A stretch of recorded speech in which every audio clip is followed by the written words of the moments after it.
السلام عليكم حبايبي.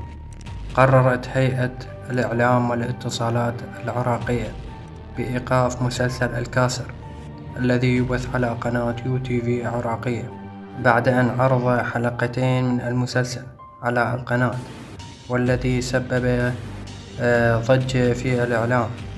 لقد تم إيقاف مسلسل الكاسر بعد مطالبات من شيوخ وعشائر البصرة التي استنكرت فيها الإساءات التي تعرضت لها في هذا المسلسل.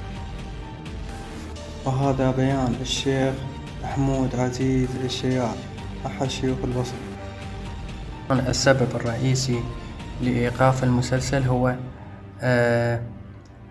إساءة لقيم أهل الجنوب ولعاداتهم وتقاليدهم.